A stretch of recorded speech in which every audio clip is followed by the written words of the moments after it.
Huwag mong galawin yung mga laruan ko! Mad Cat! Libangan niya ni Daddy! Ano bang problema? Sinisira talaga ang laruan. Lagi ka namang naninira, di ba? Hindi yan laruan! Mamahaling antigo yan! Ano? Masaway ka! Kailangan ko ng bagong chuchu.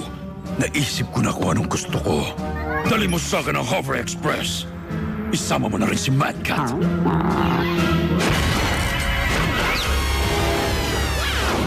Itigil niyo ang tren!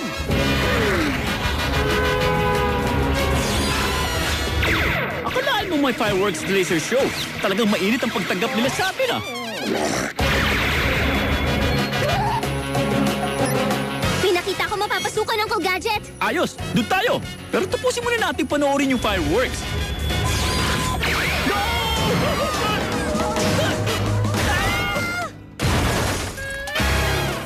Katulad na lagi kong sinasabi, bumagsak man ang sinasakyan mo basta nakaligtas ka, mabuti na rin yun kay... Wow!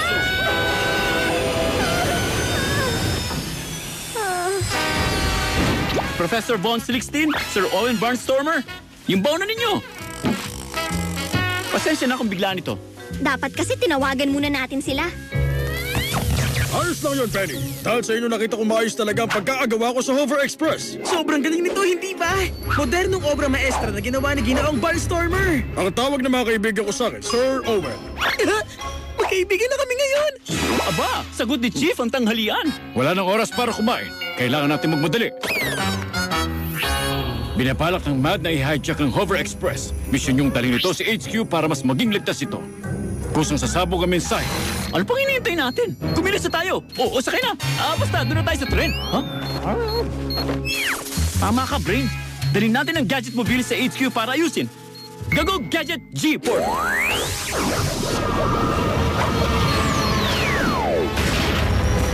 Aba, walang naganap na pagsabog.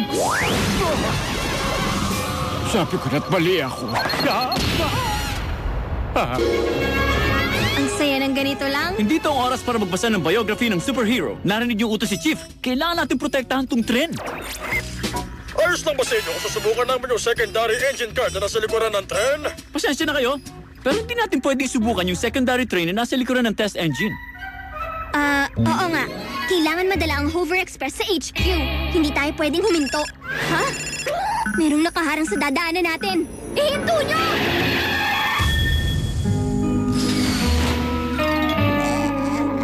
May sugatang babying coyote.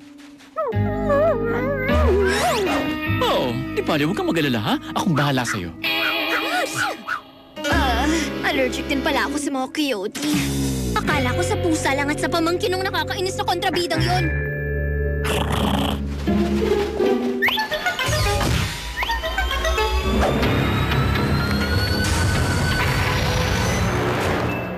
Magagamot mo ba siya, Uncle Gadget? Oo naman! Gago Gadget First Aid Kit!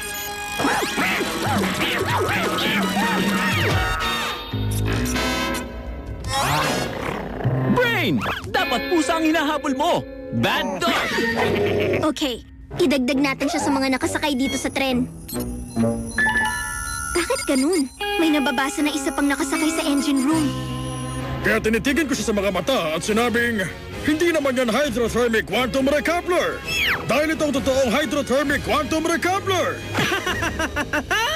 Sayang naman, sana nakita ko yung itsura ng mukha niya noon. Ha!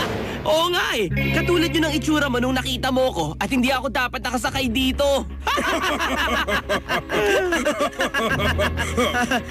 Ha? Diyan lang kayo. Sa wakas, nagamit ko na rin ang pinag-aralan ko. Ha! Gets nyo? Ay.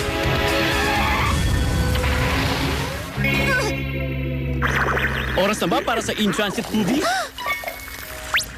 Oo, si Talo ng Bida. At ang title ata ng pelikula, sa tren. Welcome sa Mad Track. Ako nga palang bago at napakagwapo niyong konduktor. Kumusta ka? Bago at napakagwapo naming konduktor? Maupo na lang kayo dyan dahil ilang minuto na lang at darating na tayo sa Mad Central Station. I-enjoy niyo na ang huling sandali niyo sa mundo. Talag ka lang Kapag natalo na kita, ipapakain kita sa bago naming coyote. Ha? Coyote? Baka naman si Mad Cat na nagkukunwaring coyote. Ha?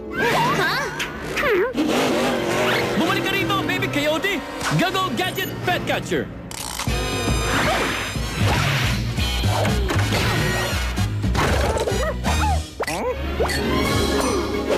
Bowsers!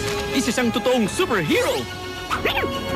Tinutulungan niya ang kawawang Coyote! Nandito lang ako sa likod mo, asong may kapa! Pasensya ka na, Blondie. Mga karapat-dapat na tao lang ang pwedeng pumasok dito. Ano ba yan? Wala na akong ibang magagawa. Ganun salang sasabihin ko sa'yo kung wala nang isa pang engine car dun sa likuran ng tren. Sige, dyan ka na! Naku, naisahan mo ako doon.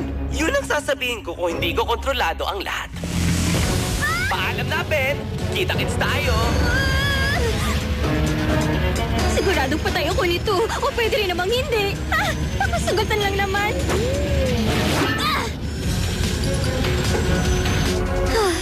Sana naman wala na mangyari.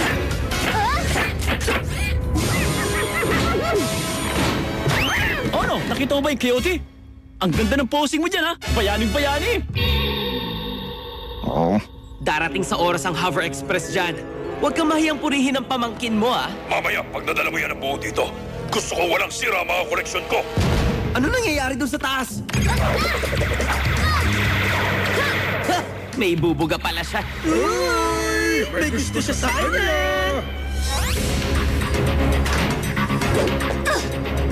Oras na para ibalik ang tren na to sa biyahe. Nasaan siya? Seatbelt ka. Dahil nakasakay ka sa express train papuntang kulungan. Ang populasyon doon, ikaw lang. Hindi pa tapos ang lahat. Security system deactivated.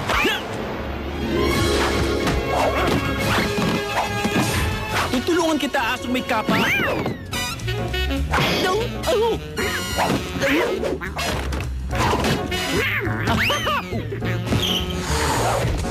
mo yan, asong may kapa! Tutulungan kita! Gago, gadget, butterfly net! Ang akala mo ba pababayaan kitang ikaw lang ang magmaneho sa tren? Ha! Alam ko naman yun eh. Navigation locked. Car coupler unlocked. Ha! Hindi naman sa nagmamayabang pero Penny, 1. Talon? 1 din pala. Nakakalimutan ko yung sapatos niya. Ayan, balik na sa ayos ang lahat. Kailangan ni Penny ng tulong natin. Anong gagawin natin? I-deactivate natin yung security system. Yay!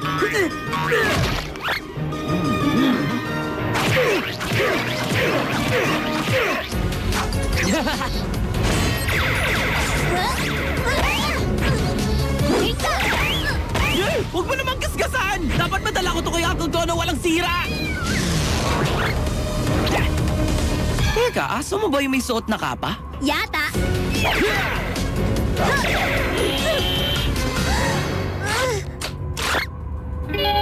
Ha? Deactivate naman yung security system. Maraming salamat. Huwag kang mag-alala, sugat ang Coyote. Si Inspector Gadget ang bahala sa'yo. Gago, Gadget, handcuffs!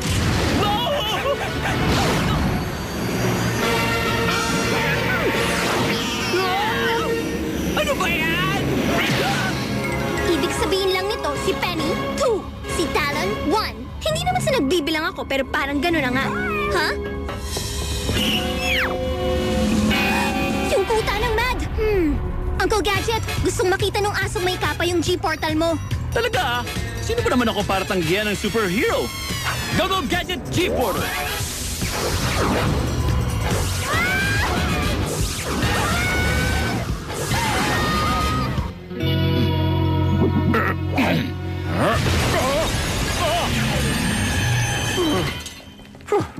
Kumusta, Gadget? Sa tingin ko, hindi na talaga magagawa pa ng Mad na kunin ang tren na ito dito. Ang lahat ng ito ay dahil sa kaibigang kong bayani, ang asong may kapa. Mukhang hindi siya mahilig sa mga papuri. Tunay na bayani talaga. Pag-usapan natin to! Ang suko! Bilisan mo na dyan, Talon, dahil nandyan ang choo-choo train!